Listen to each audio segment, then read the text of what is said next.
Eric, on va commencer par notre équipe de France.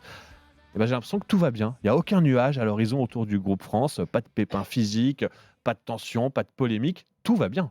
Ouais, c'est grâce à Didier. Ouais. C'est grâce à Didier parce que, ne jamais oublier, hein, que Didier, dans sa carrière de joueur, il a connu la catastrophe de 94, enfin la non-qualification à la coupe du monde 94. Rappelle-toi, tu étais tout petit, mais France-Bulgarie, à 93. l'époque, il y avait une grosse rivalité au MPSG avec une ambiance très moyenne dans le vestiaire. Ça avait plombé la campagne de l'équipe de France.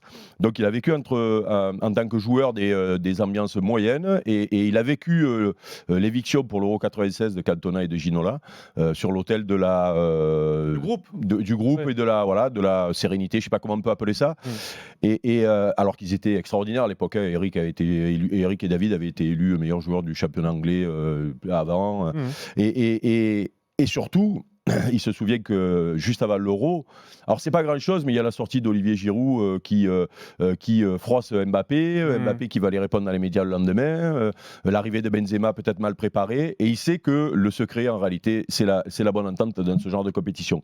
Oui, c'est le groupe vit bien, c'est la fameuse Elle te formule. fait pas gagner cette bonne entente, Oui, voilà, elle là, te fait pas gagner, mais si tu l'as pas, elle peut te faire perdre. Alors ça, c'est pour l'aspect psychologique au sein du groupe, mais il y a aussi aucun doute sur la compo. Là, on reprend les mêmes, c'est 100% sûr, les mêmes que Ouais. contre la Pologne et on recommence. Je reste persuadé que le fait qu'il y ait une équipe type dégagée Mm.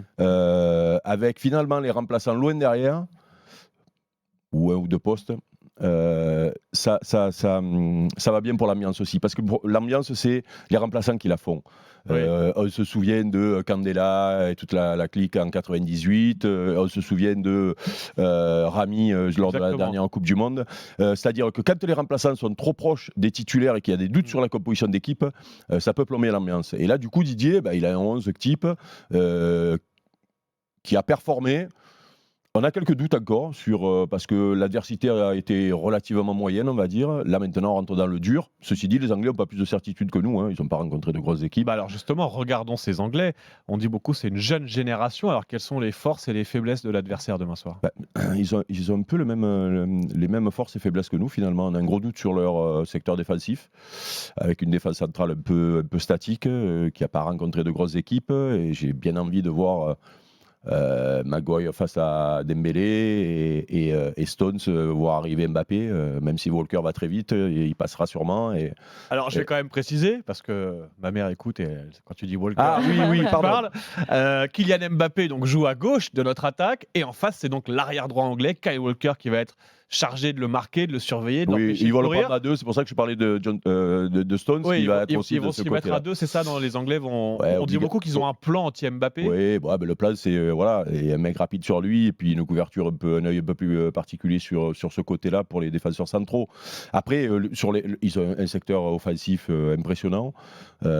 Foden, c'est un futur crack, enfin, c'est déjà un crack, mais il est tout jeune, joueur de Manchester City. Voilà, Kane, pareil, qui est un serial buteur et qui est au service de l'équipe parce qu'il a été plus passeur que buteur.